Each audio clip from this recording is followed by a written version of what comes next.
Bonjour à tous, aujourd'hui on attaque le chapitre 3 des lois générales de l'électricité. Donc on avait vu au premier chapitre tout ce qui était tension, courant, puissance. Au deuxième chapitre on a vu les résistances et cette fois au troisième chapitre on va voir un petit peu les courants variables. C'est-à-dire que pour l'instant dans tout ce que je vous ai expliqué, dans tous les exercices qu'on a fait, on considérait que les tensions et les courants étaient continus. C'est-à-dire qu'il n'y avait pas de variation en fonction du temps de ces courants et ces tensions. Mais en réalité, dans le monde de l'électricité et de l'électronique, il arrive très souvent qu'on utilise des courants et des tensions variables, notamment pour tout ce qui est transport de l'électricité. C'est-à-dire que c'est assez compliqué de créer une tension continue et de la transporter sur de longues distances.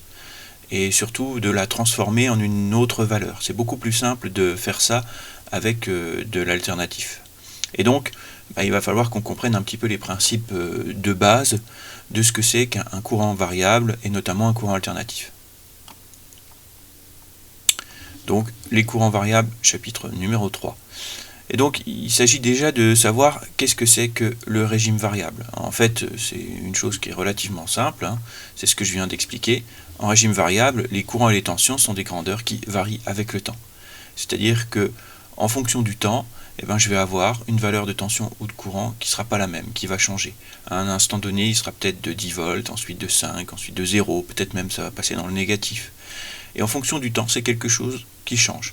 Donc ça, c'est ce qu'on appelle le régime variable. Donc les signaux variables, on peut les représenter et on peut les dessiner. Et on va les dessiner avec ce qu'on appelle un chronogramme. Un chronogramme, c'est comme un diagramme, sauf qu'il est en fonction du temps. C'est pour ça qu'on a cette racine chrono. Chrono, c'est le temps.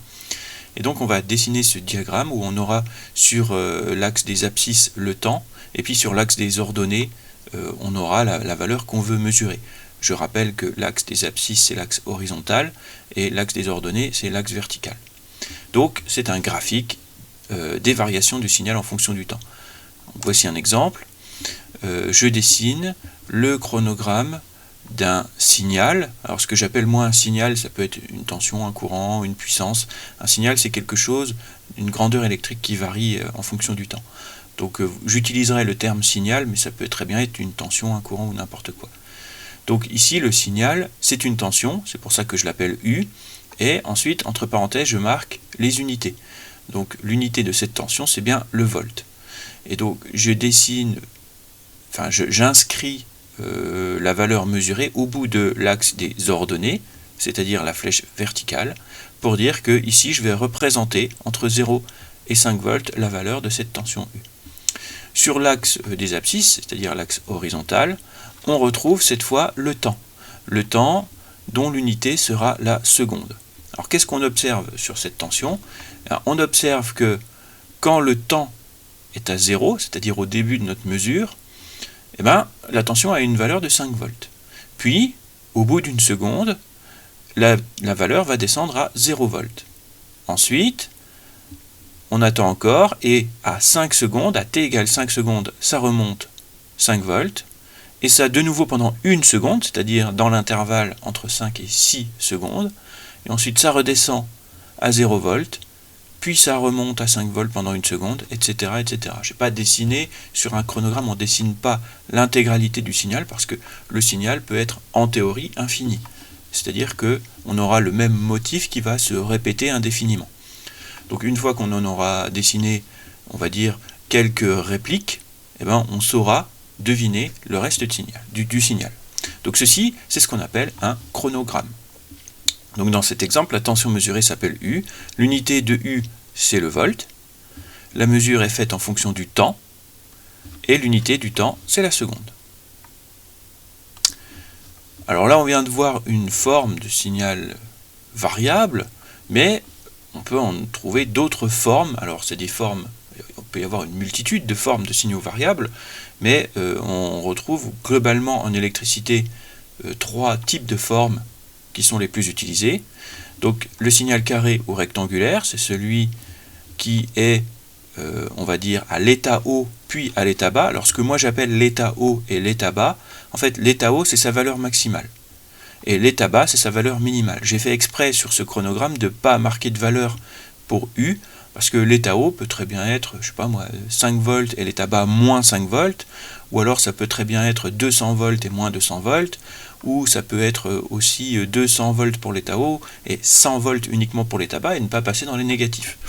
On peut avoir tout et n'importe quoi. Par contre, qu'est-ce qui va faire la différence entre un signal carré et un signal rectangulaire? Eh bien, dans un signal carré, globalement, la durée, le nombre de secondes ou de millisecondes ou de microsecondes de l'état haut sera la même que la durée de l'état bas. Et dans ce cas-là, on appelle ça un signal carré. Et un signal rectangulaire, j'aurai deux durées différentes pour l'état haut et pour l'état bas.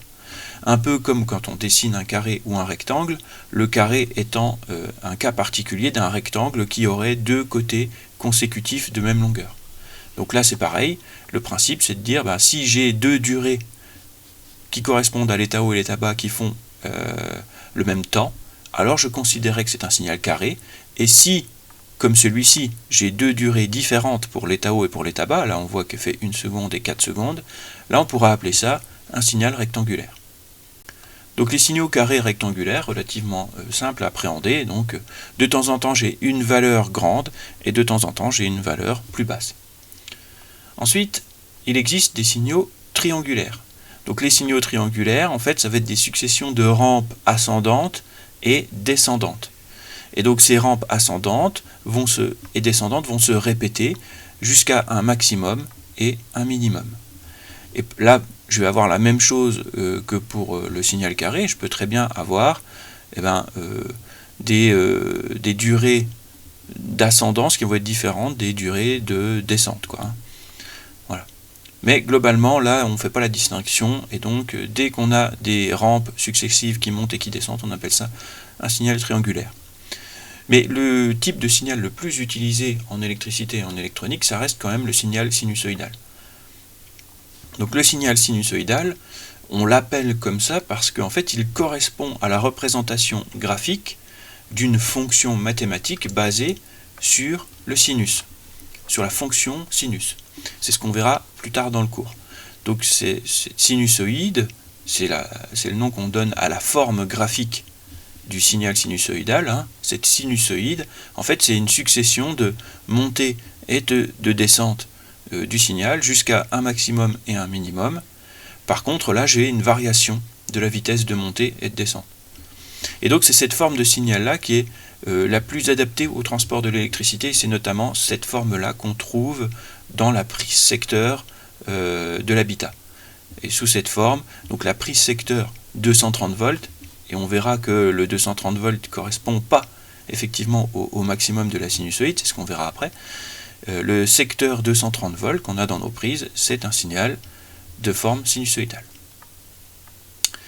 Ensuite, une fois qu'on a défini le signal variable, si on se rend compte qu'il y a une répétition, toujours la même qui revient, alors on peut définir un autre facteur, on va dire, qui est la période. Donc qu'est-ce que c'est que la période d'un signal?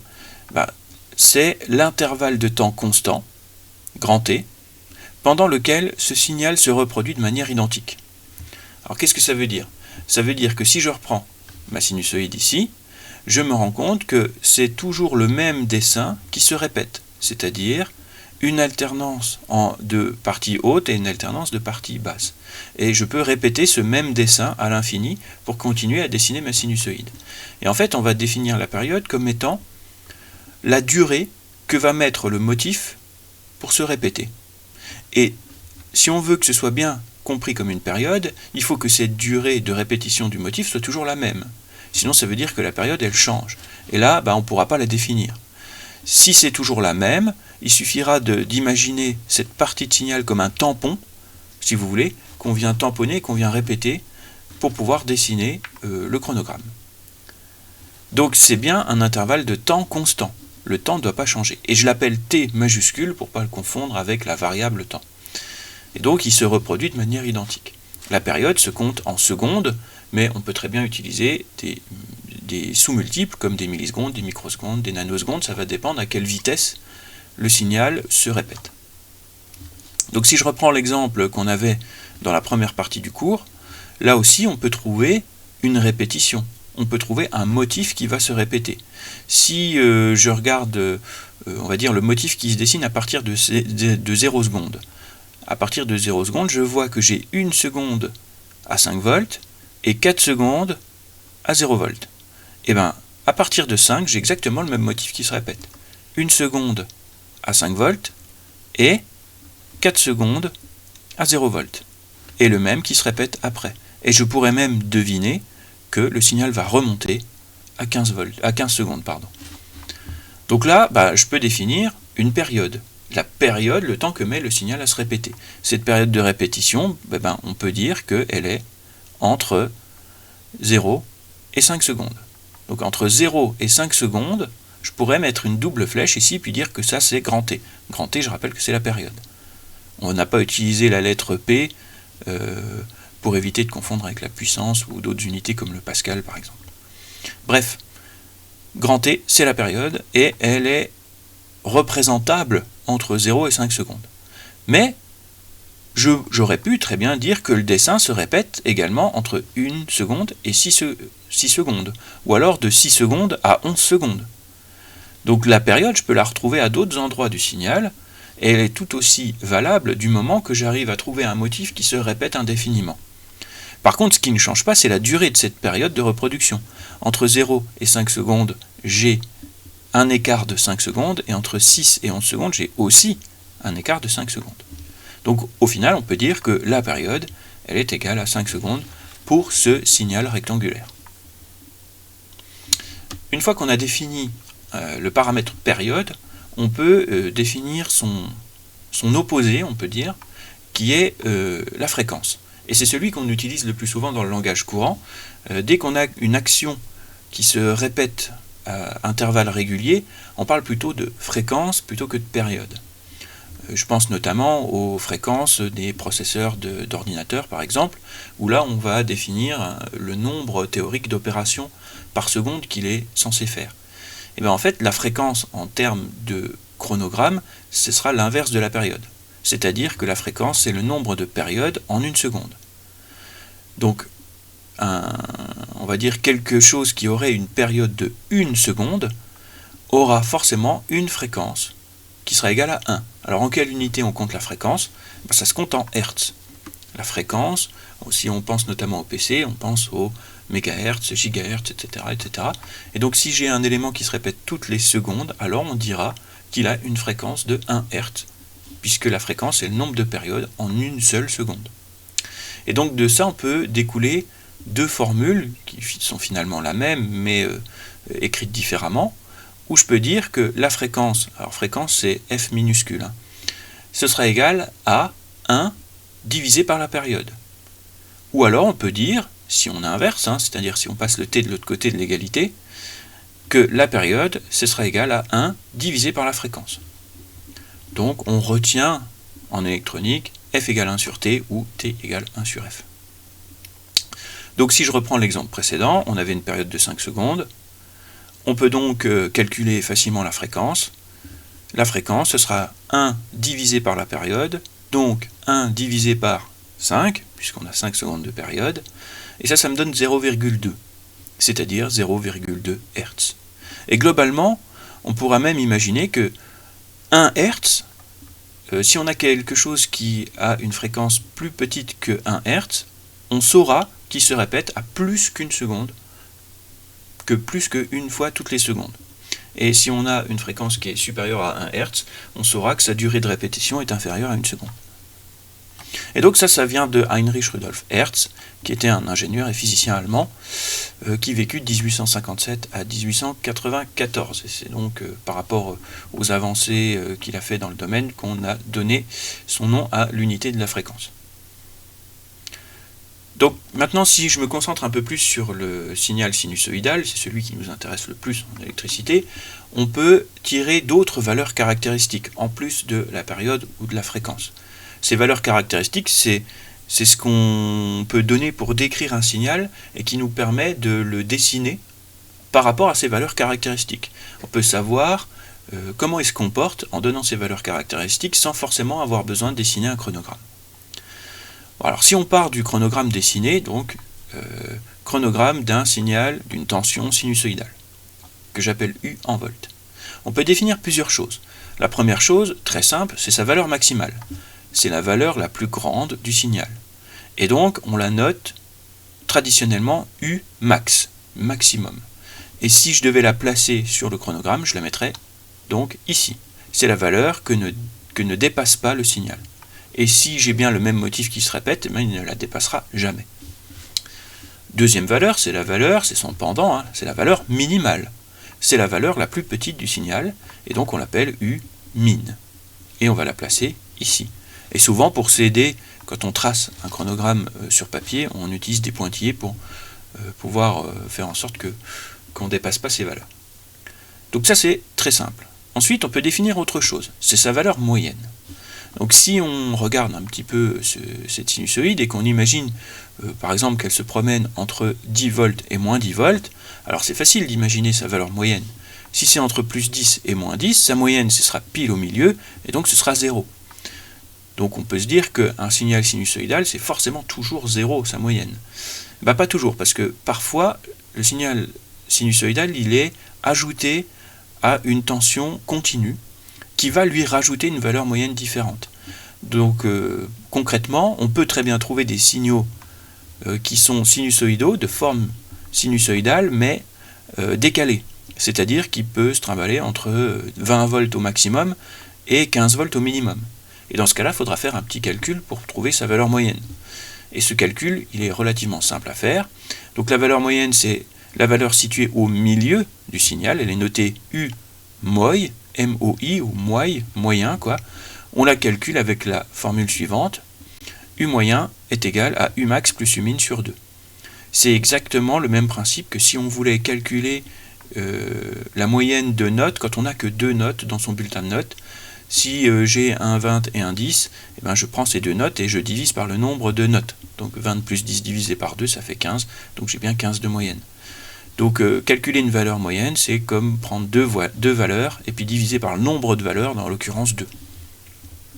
Donc voilà et UMOI, on le situe ici.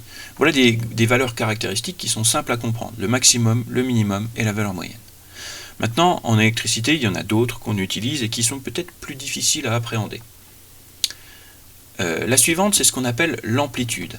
Alors, quand on imagine le mot amplitude, on peut s'imaginer que quelque chose qui est ample, c'est quelque chose qui est large. Donc l'amplitude, on pourrait croire que c'est l'écart qu'il y a entre le maximum et le minimum. Mais en fait, cet écart entre maximum et minimum, c'est pas l'amplitude. Ça, c'est ce qu'on appelle la valeur crête à crête. En électricité, une crête, c'est un endroit où on va changer, on va dire, de direction, quoi.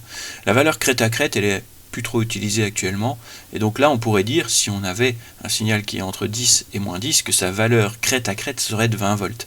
Mais en réalité l'amplitude, ça correspond plutôt à de combien je vais dévier par rapport à la valeur moyenne. Par rapport à la moyenne, est-ce que je vais monter et descendre de beaucoup par rapport à cette moyenne? Et ça, c'est ce qu'on appelle l'amplitude, c'est la déviation par rapport à la moyenne. Donc c'est la différence entre la valeur max et la valeur moyenne, mais c'est exactement la même différence entre la valeur moyenne et la valeur min, puisque le signal est symétrique. Et donc on la retrouve à deux endroits, enfin on pourrait même en refaire plus, donc l'amplitude, on va la retrouver à ces endroits-là. Et on peut même la calculer avec une formule qui ressemble beaucoup au calcul de la valeur moyenne, qui dit que l'amplitude, c'est égal à U max moins U min sur 2. Donc l'amplitude, c'est, et ça il faut bien l'avoir en tête, c'est la déviation du signal par rapport à sa valeur moyenne. Et enfin, une valeur caractéristique qui est très importante en électricité, mais qui est très compliquée qui est relativement compliquée à comprendre. C'est sa valeur efficace. Tout à l'heure, je vous avais dit que la prise secteur, la prise dans laquelle on branche tous nos appareils, elle était aussi de forme sinusoïdale. Et cette prise secteur, on dit toujours que c'est une prise 230 volts. Est-ce que ça veut dire que ce 230 volts, c'est la valeur max du signal sinusoïdal? C'est ce qu'on pourrait penser en premier lieu, mais il se trouve que ce n'est pas du tout le cas. En fait, ce 230 volts correspond à sa valeur efficace. Alors pourquoi la valeur efficace d'un signal, elle ne correspond pas à sa valeur max. En fait, pour ça, il faut comprendre la différence entre le sinusoïdal et le continu. Si je devais dessiner un signal continu ici, je dessinerais un trait tout droit, c'est-à-dire qui ne bouge pas. Je dessinerais une tension U qui ferait une certaine valeur, et si je continue à la mesurer en fonction du temps, ça me ferait un trait tout droit. Il n'y a pas de période, il n'y a pas de fréquence, il n'y a pas de valeur max, il n'y a rien de tout ça. Quel est le signal le plus puissant des deux si je devais dessiner un continu qui correspondrait exactement à la valeur max, ici? Quel est le signal qui transporterait la plus grande quantité d'énergie? On peut déjà essayer de deviner ce qui va se passer. Le truc avec le signal sinusoïdal, c'est que de temps en temps, il est à 0. Ici, il est à 0, donc ça veut dire qu'il transporte beaucoup moins d'énergie que ce signal continu que je représenterai ici sur le pointillé. Donc là, ici, il est en retard. Ici, c'est à peu près équivalent. Par contre, là, je vais être en retard. En plus, là, je suis carrément négatif. Mais le mètre négatif, ça ne veut pas dire qu'il transporte plus d'énergie ou qu'il en absorbe. Le mètre négatif, ça veut dire qu'il en transporte aussi, mais à l'inverse, en utilisant un courant qui est inversé. Donc je pourrais très bien dessiner cette alternance négative, je pourrais la dessiner ici dans les positifs. Il n'empêche que tout le temps où ça descend et où que ça remonte après, mon signal sinusoïdal il est aussi en retard par rapport au continu. Donc ça veut dire quoi tout ça? Ça veut dire que le signal sinusoïdal, il transporte quand même beaucoup moins d'énergie que son équivalent continu. Et donc la valeur efficace, c'est si je mettais en concurrence un signal sinusoïdal et une tension continue, quelle serait la tension continue qui correspondrait exactement à la même quantité d'énergie transportée que mon signal sinusoïdal? En fait, on se rend compte que le signal continu qui transporterait exactement la même quantité d'énergie, il est beaucoup plus petit. Et en fait, si je traduis ce que ça veut dire dans nos prises secteurs habituelles, la prise secteur qui dit que la valeur efficace du signal sinusoïdal qu'il y a dedans est de 230 volts, en réalité, la valeur max du signal sinusoïdal qu'il y a dedans, elle est de 325 volts. Ça veut dire quoi? Ça veut dire que pour faire la même chose que 230 volts continu tout le temps, il faut que j'envoie à mon appareil, en sinusoïdal, un signal qui aura une valeur max de 230 volts et une valeur mini de moins 230 volts. Pour faire exactement la même chose d'un point de vue efficacité, d'un point de vue énergie. Et donc ça se calcule. Ça se calcule avec une formule. Donc qu'est-ce que c'est que la valeur efficace? C'est la valeur d'un signal continu qui transporterait la même puissance. Comme il est parfois égal à 0, ici, ici, ici, le signal sinusoïdal ne peut pas être aussi, entre guillemets, efficace qu'un continu. C'est ce qu'on vient de voir. Il est forcément moins efficace. Donc on va calculer son équivalent continu à mon signal sinusoïdal qu'on va appeler UF, U efficace. Et donc ce U efficace, il est égal à U max divisé par racine de 2. Donc on voit bien que la valeur efficace, elle est forcément plus petite que la valeur max. L'équivalent continu d'un sinusoïdal, il est forcément plus petit. Pourquoi? Parce qu'en plus, racine de 2, c'est 1,414, donc c'est plus grand que 1. Donc du coup, c'est bien une division de U max, quoi. Et ça, c'est quelque chose qui est relativement difficile à comprendre. Pour pouvoir avoir la même puissance en sinus, je suis obligé d'envoyer un sinus plus fort qu'en continu. Voilà. Et ça, pour mesurer une tension sinusoïdale, il faut savoir si on la mesure en max ou en efficace. Et justement, il y a plusieurs manières de mesurer une tension variable. La première, c'est la mesure au multimètre. Donc la mesure au multimètre, c'est simple. On va brancher notre multimètre classique, celui qui nous sert à mesurer des tensions, des courants continus, etc. Et on va la mesurer comme si on mesurait une tension, c'est-à-dire en dérivation, comme pour une tension continue. Mais sauf que cette fois, je vais mettre le multimètre sur la position tension sinusoïdale. Cette position tension sinusoïdale, elle est représentée par volt, avec différents calibres, sauf si c'est un calibre automatique, puis il y a une vague au-dessus, comme une forme de sinus, en fait, pour montrer qu'on mesure bien une tension sinusoïdale. Et attention, attention, la valeur indiquée par votre voltmètre est forcément une valeur efficace. Donc si vous mettez un voltmètre en position sinusoïdale dans la prise secteur, il vous indiquera 230. Mais ça veut bien dire que la sinusoïde monte à 325 et descend à moins 325. La mesure à l'oscilloscope. Alors l'oscilloscope, c'est un appareil qui va nous permettre de voir le chronogramme d'un signal. Donc ça c'est magique parce que le multimètre, lui, ne permet de donner que des chiffres. Et donc avec l'oscilloscope, je vais voir si ça monte vite, si ça descend vite, je vais voir sa forme, etc., etc. Donc ça permet de visualiser la forme du signal. Et en plus, je vais pouvoir calculer sa période et voir directement Umax et Umin.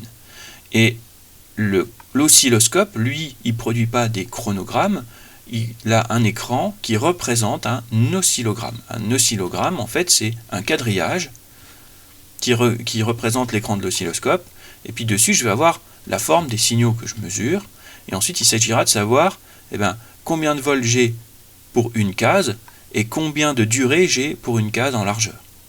Donc chaque carreau, chaque case, correspond à un nombre de volts en vertical, c'est ce qu'on appelle la sensibilité, combien de volts j'ai par carreau en vertical, ici.